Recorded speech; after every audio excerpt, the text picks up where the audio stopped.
자, 오늘 제가 준비한 설교를 한번 올려볼까요? 예.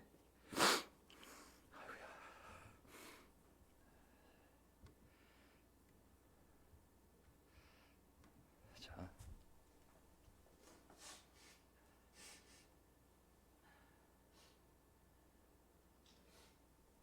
영상 보이고. 자, 여러분은 어떻게 생각하실지 모르겠지만 마태복음 5장, 6장, 7장 예수님의 팔복 강화 말씀, 또 산상순이라고 하죠. 그 말씀이 5장, 6장, 7장에 이어지는데 7장 결론 부분에서 지금까지 한 내 모든 말을 정리해 보면 이 한마디로 얘기할 수 있다 하신 말씀이 바로 이 말씀입니다. 남에게 대접을 받고자 하는 대로 너희도 남을 대접하여라. 이게 예수님께서 내 모든 가르침의 결론이다라고 말씀하셨거든요. 그래서 오늘 이 구절을 제목으로 해서 오늘 주제 그리스도인의 도덕적 기준이라는 주제를 가지고 마지막 7장에 나와 있는 예수님의 클로징 부분을 함께 보도록 하겠습니다. 주일 예배 마지막 또 예배기도 하고 2020년 또 공교롭게도 5장, 6장, 7장 예수님의 산상수훈 마지막 또 구절이기도 한데요. 잘 어떻게 매치가 된 것 같습니다. 오늘 작은 제목들을 보게 되면 율법과 예언서의 핵심 가르침 예수님께서 말씀하시거든요. 이게 율법과 예언서의 가장 중요한 가르침이다. 가장 중요한 뜻이다라고 말씀하신 게 바로 남에게 대접하고 싶은 대로 너도 남에게 대접하여라 말씀이거든요. 그 다음에 올바른 실천의 중요성에 대해서 이제 예수님이 모든 가르침대에 말씀하시고 그리고 천국에 들어갈 수 있는 사람, 천국에 들어갈 수 없는 사람을 분명하게 예수님이 말씀하시거든요. 그게 바로 오늘 공부하려는 7장의 예수님의 말씀의 결론 부분이 되겠습니다. 혹시 제가 잠시만 휴지 좀 갖고 오겠습니다. 잠시만요.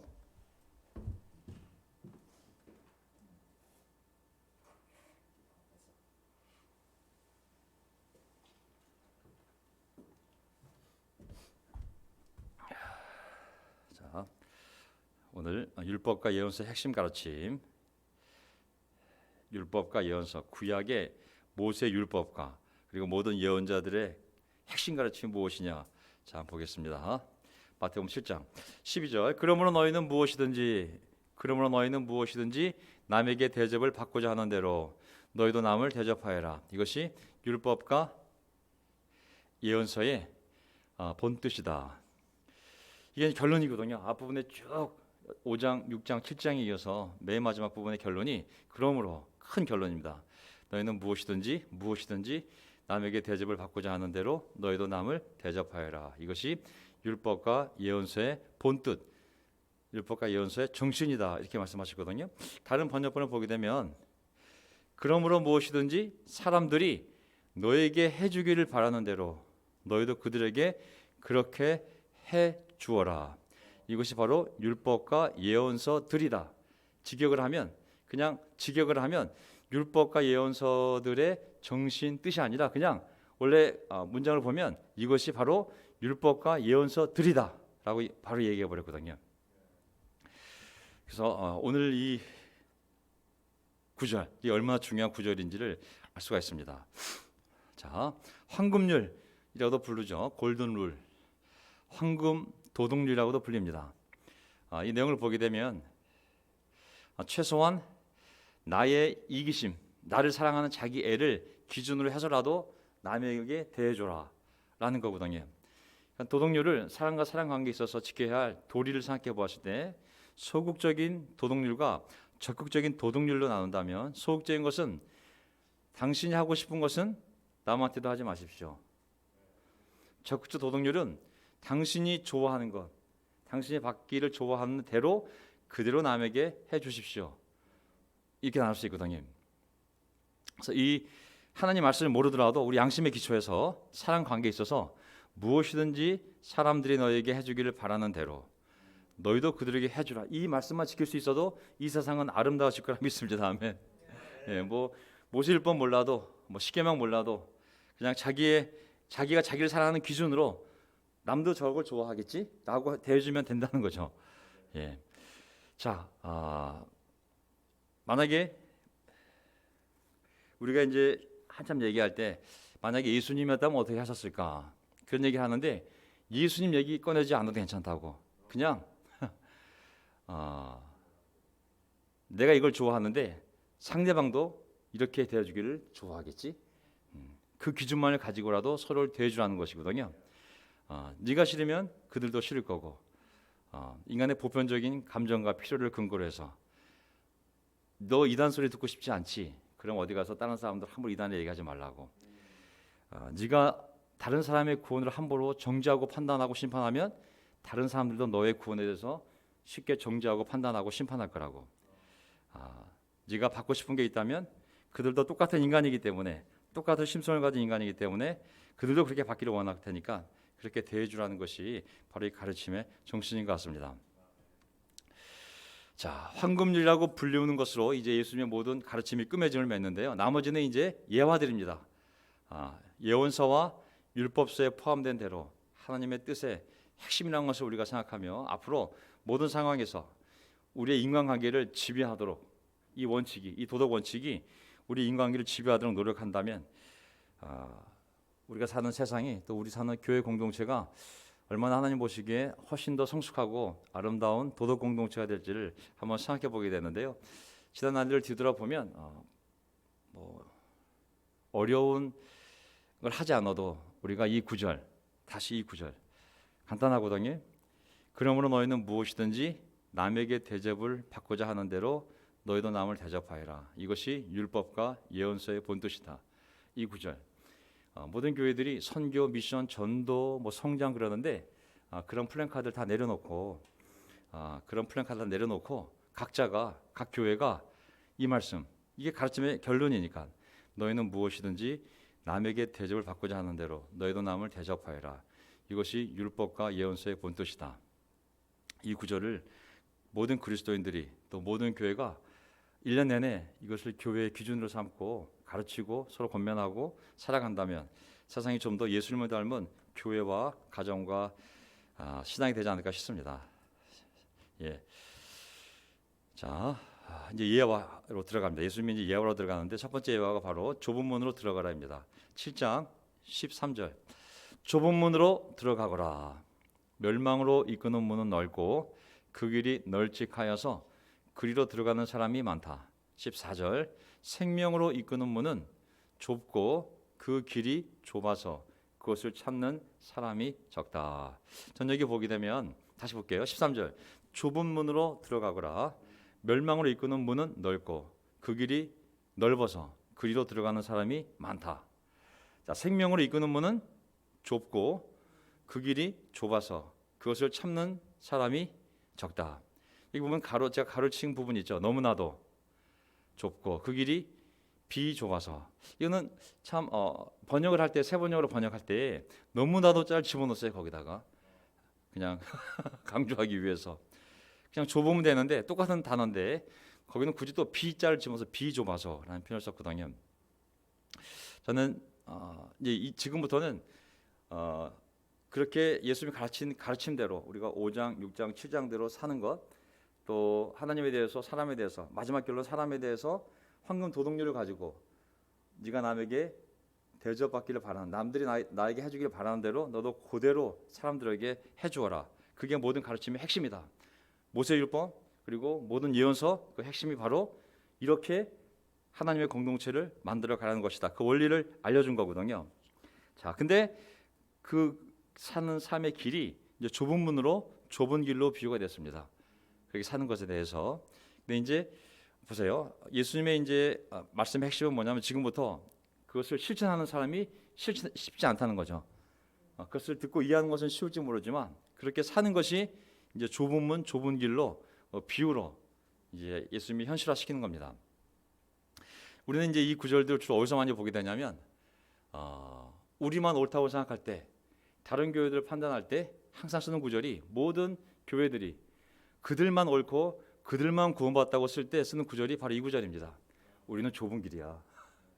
세상 교회들은 넓은 교회잖아. 우리만 좁은 길을 가고 있어. 우리만 진리야 라고 할 때 대부분 모든 교회들이 다른 교회들을 판단, 정죄, 심판할 때 쓰는 구절이 바로 이 구절이거든요. 봐라, 얼마나 사람이 적어. 그래서 우리가 적은 숫자의 온리처치야.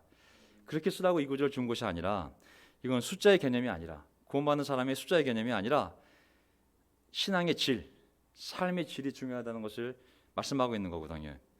그래서 힘들어도 원래 우리의 삶이 힘든 삶이라고, 쉬운 길로 가지 말자고 서로 격려할 수 있도록, 원래 이 길이 쉬운 삶이 아니라는 것을 예수님이 알려주시기 위하여 좁은 길, 좁은 문으로 표현했음을 알 수가 있습니다. 하나님의 가르침을 타협하지 말고 힘들어도 계속 그 길을 가라고, 원래 이 길이 좁은 길, 좁은 문이라고. 근데 이제 우리가 너무 강조하다 보니까 너무나도 작아서 집어넣어 버렸어요. 예. 자, 말씀대로 사는 삶의 어려움과 고됨이 우리 제자들 앞에 놓여 있습니다. 제자들은 반드시 또 이 앞에서 선택을 하고 결정을 해야만 됩니다. 우리가 어떤 문화, 어떤 지역에 있든지 우리 인간의 보편적인 본성, 우리 타락한 본성에 비춰볼 때, 또 우리의 타락한 문화들, 이런 이기적인 문화들을 볼 때, 환경을 볼 때 자기의 본성을 거스르고 이렇게 다른 사람 중심적으로 생각하며 살아가는 삶의 방식이 결코 쉽지 않다는 것을 예수님은 좁은 문, 좁은 길이라고 말씀하셨습니다. 좁다 작다의 의미는 길이 좁고 문이 작다고 그랬는데, 그 단어가 주는 의미는 좀 집중된, 장니간 집중이 되잖아요, 그렇죠? 좀 집중된 삶, 또 우선순위가 분명한 삶, 또 좁기 때문에, 작기 때문에 개인의 확신도 강해야 하고, 그렇기 때문에 힘드니까 함께 힘을 모아야 갈 수 있는 삶이죠. 또 많은 사람이 가지 않기 때문에 외로운 삶이 될 수도 있고, 직장 내에서 또 공동체 안에서 자기 확신을 지켜야 되니까 또 당연히 어려운 삶이 될 수 있고, 또 무엇보다도 인기가 없는 삶이 될 수가 있습니다. 이게 우리가 살아가야 하고 살고 있는 삶이거든요. 집중된다는 의미, 우선순위가 분명해야 되고, 개인의 확신도 강해야 되고, 또 혼자 힘을 할 수 없기 때문에 함께 힘을 모아 격려해야 되고, 또 어떤 공동체에서, 직장에서, 주변에서 그것을 받아들이지 않기 때문에 외로운 삶이 될 수 있고, 당연히 어려운 삶이 될 수밖에 없고, 그리고 인기가 없는 삶이 될 수도 있기 때문에 좁다, 작다라고 표현을 했습니다. 자, 넓다는 개념은 무엇일까요? 길은 넓고 찾는 사람은, 그리로 가는 사람은 많다. 그것은 이것은 하늘나라 들어가지 않는 사람들의 삶의 모습이잖아요. 이것은 집중되지 않은 삶, 넓기 때문에 산만하잖아요. 벌써 개인의 확신도 약한 삶입니다. 또 워낙 다양한 사람들이 제멋대로 살고 있기 때문에 확신이 약할 수밖에 없죠. 그리고 희생을 거의 요구하지 않는 삶인 것이죠. 그리고 깊은 생각 없이 그냥 많은 사람이 가니까 안정감 속에서 대중을 따라가는 삶이죠. 그냥 얹혀가는 삶이다. 넓은 문을 향하여 넓은 길을 가는 사람들의 삶은 많다고. 그들의 특징은 우선순위도 분명하지 않고, 개인의 확신도 약하기 때문에 그냥 많은 곳, 그냥 숨어 지낼 수 있는 곳, 사람들이 많이 웅성웅성 되는 곳, 거기에 한 사람으로 묻혀가는 것, 또 거의 희생을 요구하지 않기 때문에 내가 굳이 희생할 필요도 없고 편한 삶이기 때문에 또 깊은 생각할 필요 없어요. 뭐 천국에 대해서 사람들이 가니까 같이 그냥 따라가면 되겠지, 그냥 대충 따라가는, 그냥 얹혀가는 삶이 바로 넓은 길이요, 그리고 많은 사람이 가는 길이라고 예수님이 우리에게 경고하신 거죠. 그러한 길로 가지 말라고. 그래서 우리가 유일하게 구원받았기 때문에 좁은 길이 아니라, 우리가 하나님 말씀을 가지고 하나님 말씀대로 살려고 하기 때문에 좁은 길이라는 것을 명심하고, 우리가 이것을 쉬운 길, 넓은 길로 만들지 않도록 조심하며 나아가야겠습니다. 아멘. 자, 거짓 예와 투, 이게 이제 앞에 좁은 길과 왜 거짓 예언자가 등장하냐면, 예수님이 이제 마지막 예와 끝낼 때 바로 이 예가 또 나오거든요. 왜 거짓 예언하냐면, 이 좁은 길을 넓은 길로 만드는 사람이, 좁은 문을 넓은 문으로 만드는 사람이 거짓 예언자거든요. 그래서 이 좁은 길을 간 적은 사람들을 부풀려 버리는 게 바로 이 거짓 예언자거든요. 그래서 예수님이 바로 이 거짓 예언 툴을 사용하심을 알 수가 있는데요. 15절, 거짓 예언자들을 살펴라. 그들은 양의 탈을 쓰고 너에게 오지만, 양의 탈, 양탈, 속은 굶주린 이리들이다. 정반대잖아요. 겉은 양의 탈, 속은 굶주린 이리들. 자, 이 거짓 예언자들 보면 교회 생활에서 피할 수가 없습니다. 내가 기독교를 믿으면, 예수를 믿으면, 예수를 믿는다는 이 공동체 안에, 이 한국에, 전 세계에 있는 이 기독교라는 종교 안에 반드시 거짓 예언자들이 있을 수밖에 없기 때문에 이걸 피할 수가 없습니다. 교회가 있으면 기독교 범주 안에 반드시 이들도 있는데 그들이 바로 거짓 예언자들입니다. 더 놀라운 것은 양떼랑 떨어져 있는 것이 아니라 양떼 한가운데 있어요. 양떼 한가운데 있는데 실은 일인데 이게 양의 탈을 쓰고 있기 때문에 더 분별하기 어렵다고 말씀하신 거거든요. 자, 이거를 생각하려면 구약까지 다시 한번 정리해 보면 구약 시대에 바로 이 거짓 예언자들 때문에 하나님의 백성 이스라엘이 하나님 준 좋은 땅, 약속의 땅에서 쫓겨나 다른 나라로 포로로 끌려가게 됩니다. 이들 때문에 그들은 하나님의 명령에 엄중함을, 야 이거 정말 중요해, 이거 안 들으면 우리 망해, 여기 하나님의 성전이 있어도 우리가 망해, 여기 제사장들이 있어도 우리가 망해, 여기 번제단이 있어도 우리가 망해, 하나님이 엄중한 명령을 냈음에도 불구하고 그것을 괜찮아 더 쉽고 편한 방법으로 바꾸려던 자들이 바로 이 거짓 예언자들, 거짓 교사들, 자칭 지혜로운 자들, 스스로 자기네들을 지혜로운 자들이라고 그랬거든요. 하나님이 그들을 몰랐거든요, 사실. 근데도 그들은 내가 하나님의 계시를 받았다고 얘기하고 하나님하고 사실은 상관이 없는데도 항상 하나님의 이름으로 예언하고 돈 받고 예언하고, 그리고 이스라엘 백성들에게 자신의 생각을 마치 하나님의 뜻인 것처럼 가르쳤거든요. 하나님이 멸망을 계시하는데도 평화가 올 거라고, 걱정하지 말라고. 모든 거짓과 탐욕을 부리며 뒤로는 엄청난 돈을 챙겼지만, 자기의 명예, 자기의 부를 누렸지만, 그리고 입으로는 하나님을 선포했지만 결국은 그 자신과 그를 따르던 모든 사람들을 소경으로 만들어 멸망으로 가게 한 자들이 바로 거짓 예언자였기 때문에 이제 신약 교회, 신약 백성들, 교회 백성들에게 예수님이 미리 알려주시는 거죠. 이미 역사 속에서 이런 거짓 예언자들이 하나님의 공동체를 무너뜨렸듯이 이제 신약 교회도 똑같은 자들이 등장할 텐데 너희는 그것을 어떻게 하라? 잘 살펴라 라고 나옵니다. 여기 보면 거짓 예언자들을 살피라고 그랬잖아요. 잘 살피라고. 100% 분별이 불가능하면 살피란 말도 안 했겠죠. 운명적이 되니까 어쩔 수 없이. 근데 살피면 살필 수 있기 때문에 하나님이 어떤 거 불가피하지만 잘 살피라고, 분별할 수 있다고 말씀하신 거거든요. 그런 자들을 잘 살펴라. 살피란 말이 뭐냐면 주의를 갖고 관심을 가지라. 주의를 갖고 관심을 가지라니. 없으면 이럴 필요가 없는데 반드시 있기 때문에 너희 가운데 있고 늑대지만 일이지만 양의 탈을 썼기 때문에 살피라고, 주의하고 관심을 가지라고. 그 방법은 뭐냐면 드러난 열매, 삶의 열매를 보고 너희들이 알 수 있다는 거 보세요. 너희는 그 열매를 보고, 16절, 너희는 그 열매를 보고, 거짓 예언자들 그들의 열매를 보고 그들을 알아야 한다. 그들을 알아야 한다. 가시나무에서 어떻게 포도를 따며 엉겅퀴 나무에서 어떻게 무화과를 딸 수 있겠느냐. 그 열매를 보면 그들이 누군지를 알 수가 있다. 다시 올라가면 분별하는 방법은, 그들을 알 수 있는 방법은 그들의 삶의 열매를 보고만 알 수가 있어요. 다른 방법으로 몰라요. 절대 다른 방법으로 알 수가 없어요. 무슨 말이냐면 거짓된 예언자들의 출현은 구약시대나 신약시대나 마귀가 이 세상에 있는 이상 항상 출현할 수밖에 없어요. 그건 불가피해요. 그렇다면 우리의 피해도 불가피한가? 그때 하나님이 그건 아니다. 너희들이 잘 살피고 분별할 수만 있으면 거짓 예언자들의 출현은 불가피하지만 너희들의 피해가 불가피한 것은 아니다. 그렇다고 해서 정확하게 맞박에 거짓 예언자라고 붙어있는 건 아니지만 너희가 그들의 삶을 잘 살펴보면, 그들의 표지가 있는 건 아니지만 잘 살펴보면, 노력하면 그 피해를 피해갈 수 있다. 그것은 너의 책임이다라고 말씀하시는 거예요. 말씀하셨잖아요. 올 것이다, 늑대다, 양의 탈을 썼다, 삼의 열매를 잘 살펴라. 100% 알려주셨거든요, 예수님이. 분별하는 것은 너의 책임이다. 신천지, 개천지 분별하는 것은 너의 책임이다. 자, 너희는 그 열매를 보고 그들을 알아야 한다. 가시나무에서 어떻게 포도를 따며 엉겅퀴에서 어떻게 무화과를 딸 수 있겠느냐. 자, 작정하고 속이는 자를 사실 이겨낼 재간은 없습니다.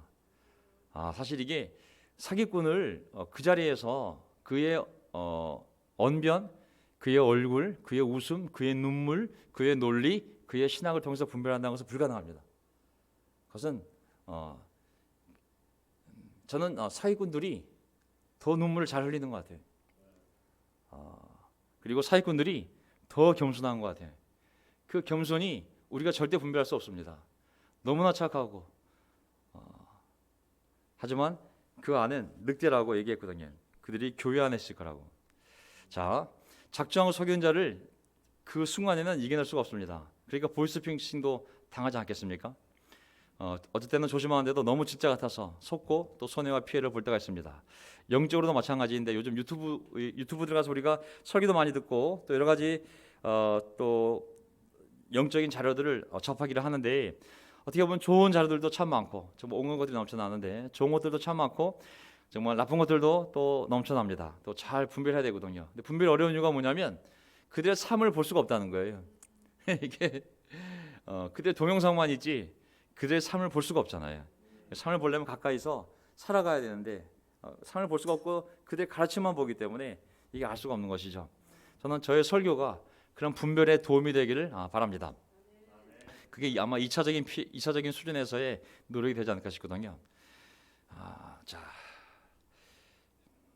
여러분들은 이제 그것만 보면 분별할 수 없지만 제가 이렇게 설교하는 도중에 신학적인 얘기들 이런 어떤 성경 말씀을 풀다 보면 그것이 미리 준비되어 있으면 그 지식을 가지고 어느 정도 또 의심해서 조심해서 들을 수 있잖아요, 그렇죠? 자, 이와 같이 좋은 나무는 좋은 열매를 맺고 나쁜 나무는 나쁜 열매를 맺는다. 좋은 나무가 나쁜 열매를 맺을 수 없고 나쁜 나무가 좋은 열매를 맺을 수 없다. 좋은 열매를 맺지 않는 나무는 찍어서 불 속에 던진다. 자, 거짓 신앙인, 거짓 종교인, 잘못된 신앙을 따라 사는 사람들, 자기가 하나님을 정확히 안다고 하지만 그 신앙을 따라 살지 않는 사람에 대한 경고. 어떻게 보면은 이 하나님이 어떤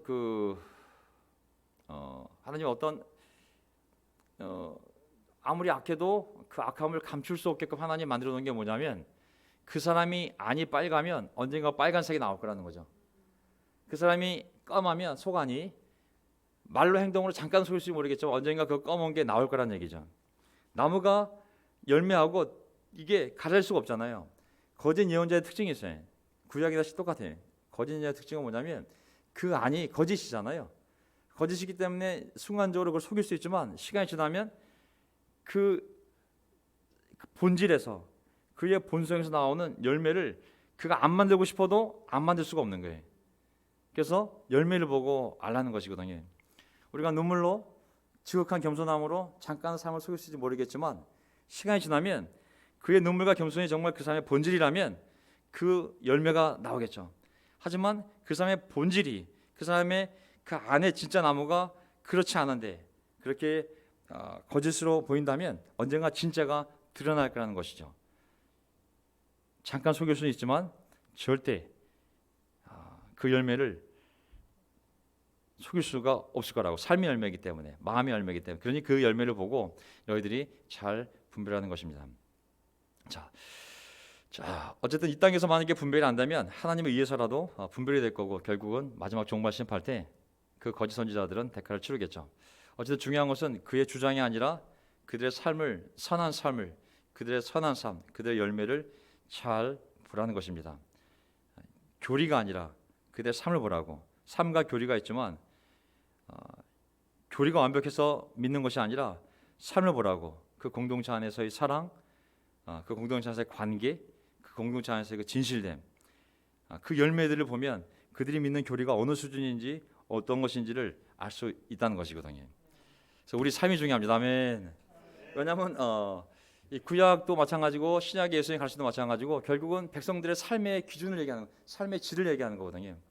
그들이 쫓겨난 이유는 주여 주여 안 한 것이 아니라 주여 주여 하고 하나님의 공의대로, 정의대로, 자비대로 살지 않았기 때문에, 하나님의 인의 살지 않았기 때문에 결국은 쫓겨난 거였거든요.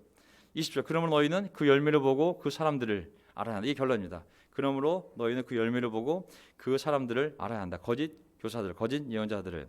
물론 앞부분에서는 판단하지 마라, 심판하지 마라. 네 눈에 있는 들보를 보지 못하면서 남의 눈에 있는 티를 꺼내주려고 그런다고? 너부터 잘하세요 라고 분명히 남을 판단, 정죄, 심판하지 말라고 하셨지만은 이 거짓 예언자들에 대해서는, 교회 공동체 하나 있는 거짓 예언자들에 대해서는 잘 분별하라고 예수님이 판단을 해야 됨을 오히려 알려줬음을 알 수가 있습니다.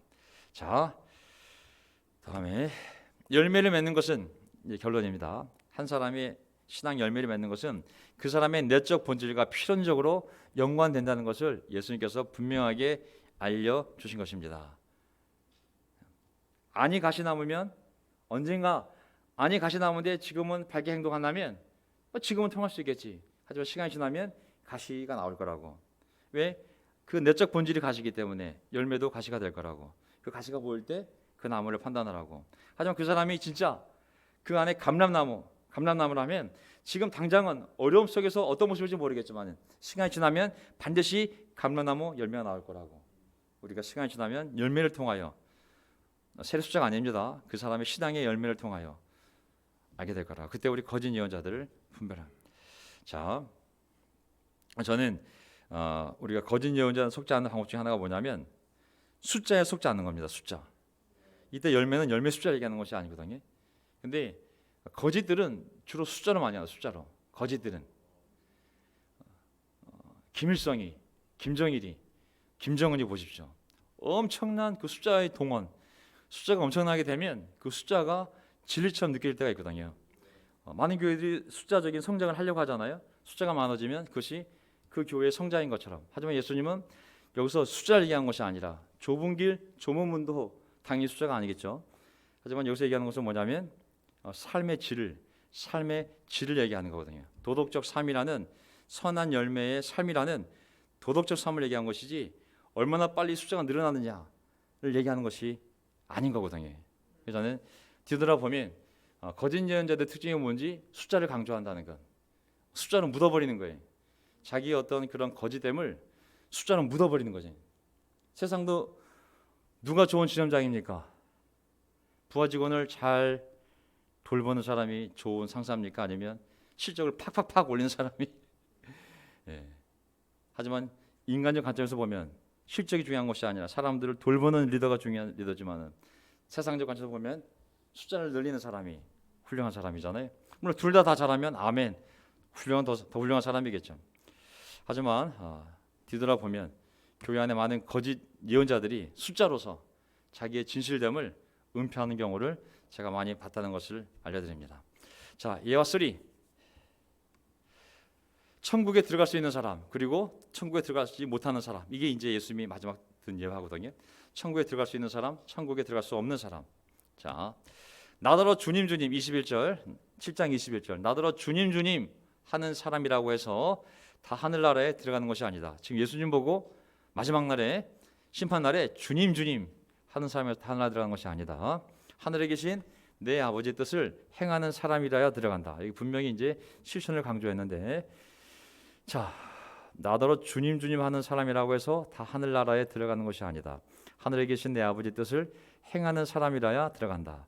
사실 저는 이 구절 좀 더 읽어볼게요. 설명 나중에 하고. 그날에 많은 사람이 나에게 말하기를 주님 우리가 주님의 이름으로 예언을 하고 주님의 이름으로 귀신 쫓아내고 주님의 이름으로 많은 기적을 행하지 않았습니까? 할 것이다. 그날에 많은 사람이 넓은 문, 넓은 길, 많은 사람이 나에게 말하기를 주님 우리가 주님의 이름으로 예언, 주님의 이름으로, 지금 보세요. 이게 주님의 이름이에요. 전부 다.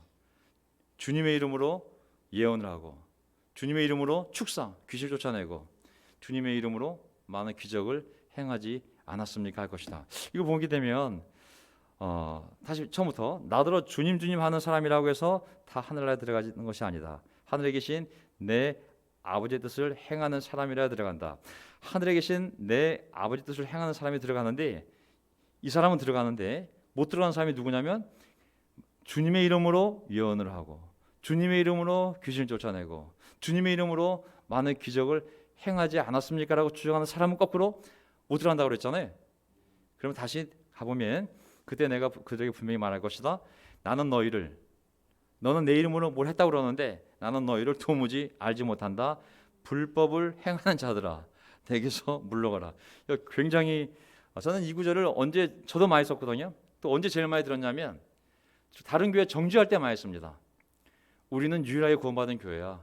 쟤네들은 주님 하면서 결국 이 말씀이 실현돼서 맨날 주님 주님 하면서 종교적으로 사는 것뿐이지 나중에 천국에 가보면 예수님이 다 몰라보고 우리만 알아볼 거야. 근데 우리만 이런 구절 쓰는 게 아니라 대부분 다른 교회들이 다른 교파를 정죄하거나 다른 사람들을 정죄할 때 저 사람들은 여기 나와 있는 하나님의 뜻을 실천하지 않고 자기들만 주님 주님 하면서 사는 사람들이야. 저들은 다 천국에 못 가. 여기 나와 있잖아. 우리는 하늘에 계신 아버지 뜻을 실천하는 사람들이고 저 사람들은 그냥 주님 주님 하다가 결국은 천국에 가면 그들의 이름이 없을 거야. 나만 옳고 남들이 틀리다고 할 때 쓴 구절이 바로 이 구절이거든요. 자, 다시 한번 살펴보면 이거는 다른 교회를 정죄하라고 쓰는 구절이 아니죠. 우리 자신을 잘 살피라는 얘기입니다. 자, 나부터 여기 보면 나더러 주님 주님 하는 사람이라고 해서 다 하늘에 들어가는 것이 아니다. 하늘에 계신 내 아버지 뜻을 행하는 사람이라야 들어간다. 자, 우리 요한복음 말씀을 보면 물과 성령으로 거듭난 사람만이 하늘나라에 들어가지 않습니까? 기본적으로 모든 사람은 물과 성령으로 성령님의 사역에 의해서 하나님의 말씀에 의해서 하나님의 은혜로 거듭나야 됩니다. 거듭나려면 반드시 회개해야 되고 그리고 예수님이 주님 되심을 믿고 고백을 해야 됩니다. 그때 우리가 세례 받을 때 반드시 성령의 역사에 의해서 기적적으로 우리가 거듭날 때만이 하나님을 볼 수가 있습니다. 하나님 나라에 들어갈 수가 있습니다. 근데 여기서 강조하고 싶은 건 뭐냐면 하나님의 뜻에 대한 실천을 강조하는 문맥이잖아요. 지금 보면 그렇죠? 조본문 얘기도 바로 실천하는 거 쉽지 않다고. 사람들이 넓은 문을 갈 거라고. 하지만 너희는 타협하지 말고 계속 그 좁은 길로 가라고. 하지만 거짓 예언자 나올 거라고. 거짓 예언자는 왜 좁은 길로 가? 넓은 편한 길이 있는데 하나님의 그 명령을 물타기 하고 넓힐 거라고. 타협해서. 하지만 너희들은 그들을 잘 분별하라고. 그들 삶을 잘 보라고. 거짓 예언자들은 그들 삶도 엉망이고 그들 삶의 열매도 엉망일 거라고. 너희는 그들을 따르지 말고 계속 내 말대로 좁은 길 타협하지 말고 신앙의 질을 이 삶의 질을 타협하지 말고 계속 내 제자로 살라고. 그러면서 이제 21절에 넓은 길로 간 사람들, 거짓 예언자를 따라간 사람들에 대해서 이제 설명하시는 거잖아요. 자, 이 주장을 보면 그날에 많은 사람이 나에게 말하기를 우리가 주님의 이름으로 예언하고 주님의 이름으로 귀신 쫓고 주님의 이름으로 많은 기적을 해. 이 주장을 보게 되면 이들이 예수님을 지금 주님이라고 분명히 신앙 고백을 하고 있잖아요. 그렇죠? 신앙 고백은 하고 있는 거예요. 아멘. 분명히 맞잖아요. 주님이라고 예수님을 부르고 있으니까.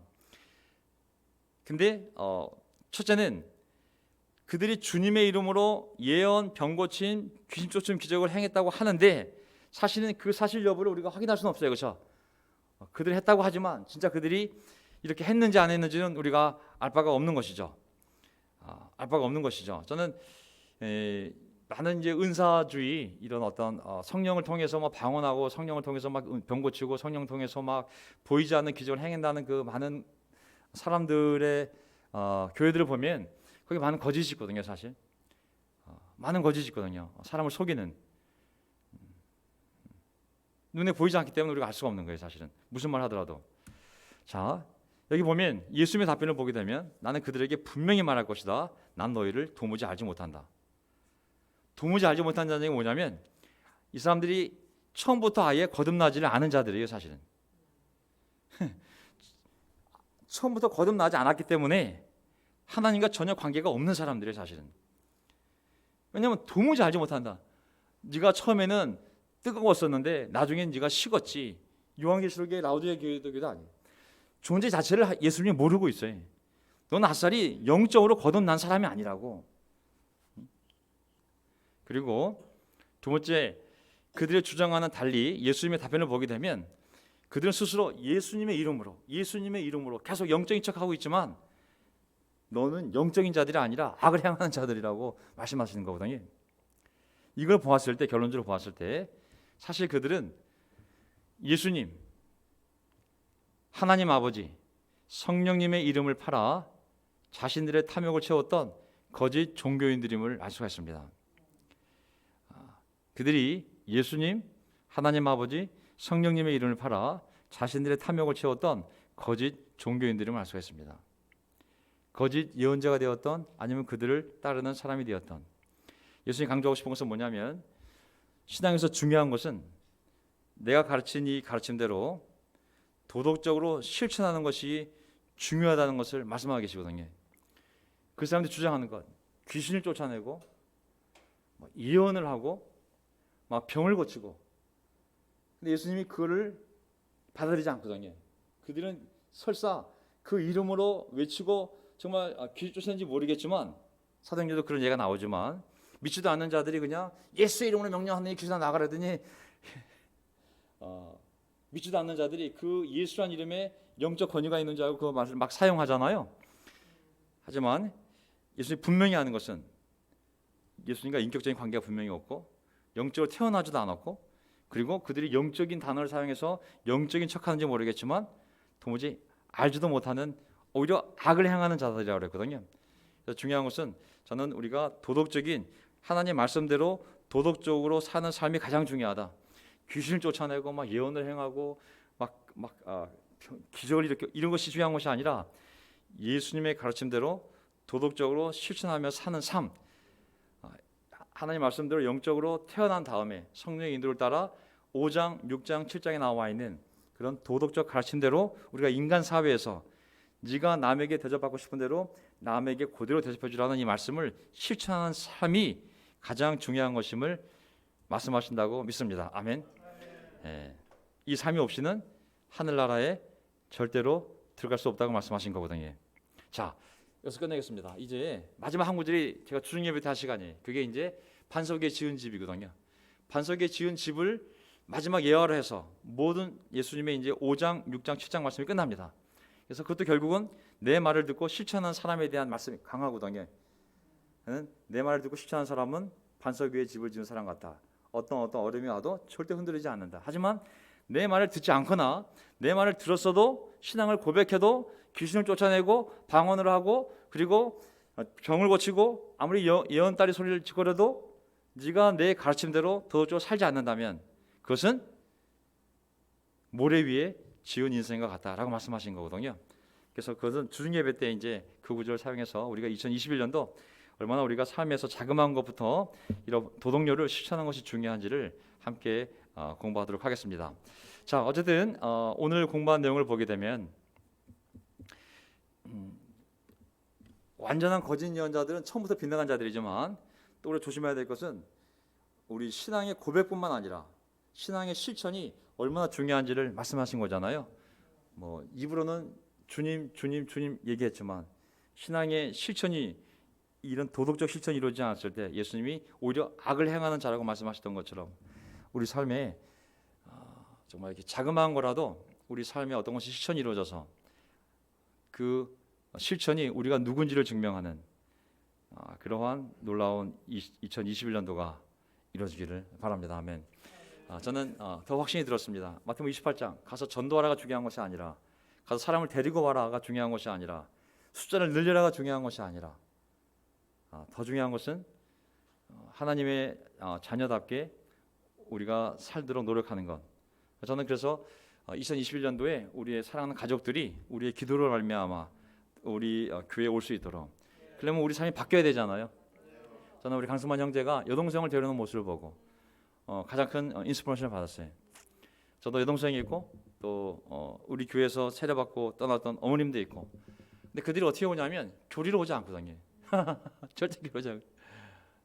결국은 그들 관계 속에서 내가 시간이 걸리더라도 그리스도인다는 모습을 예수의 명령한 도덕적 이 황금률을 실천할 때 그들의 마음이 열릴 수 있는 기회가 열리는 것이지 무조건 기도만 나 혼자 한다고 해서 그 길이 열리지는 않을 거거든요.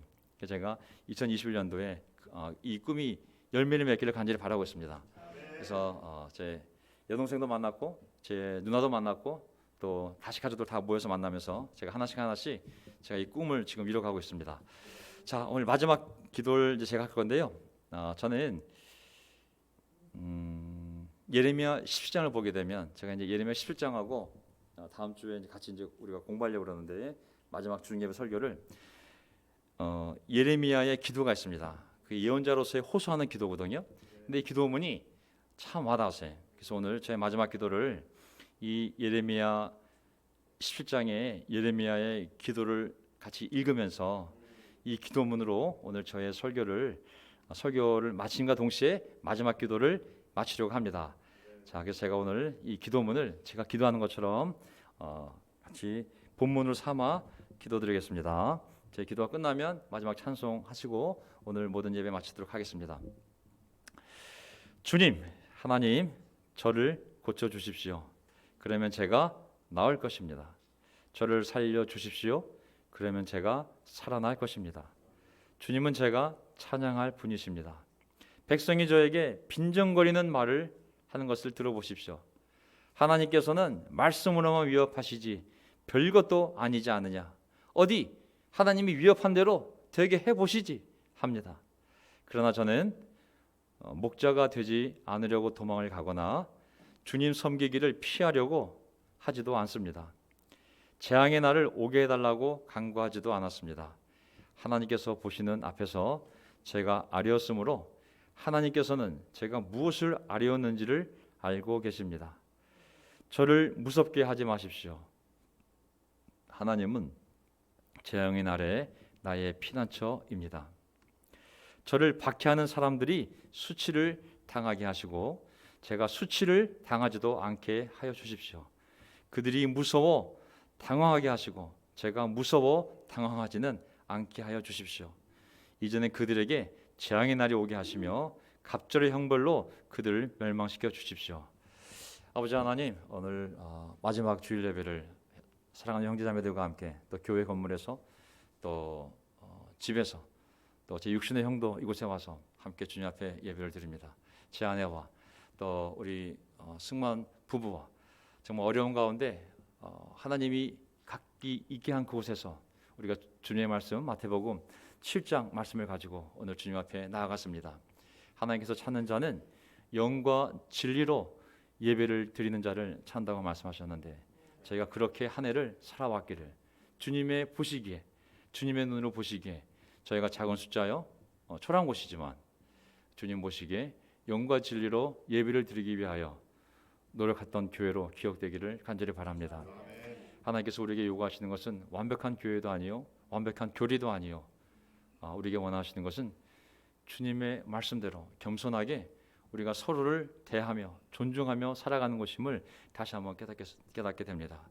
하나님의 형상을 닮은 사람을 참으로 하나님의 형상을 닮은 귀한 존재로 여겨서 내가 대접받고 싶은 대로 내 옆에 있는 아내에게, 자식에게, 너희 동기들에게, 직장 동료에게, 이웃 사람에게 대해주라는 주님의 말씀이 모든 율법서와 예언서 그 자체라고 말씀하셨습니다. 아버지 하나님 뒤돌아볼 때 참으로 부끄럽게 그지없습니다.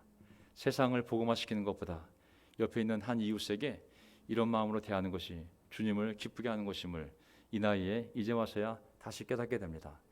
하나님, 우리 주위에 많은 잘못된 신학과 확신을 가지고 영향을 주는 사람들이 널려 있습니다.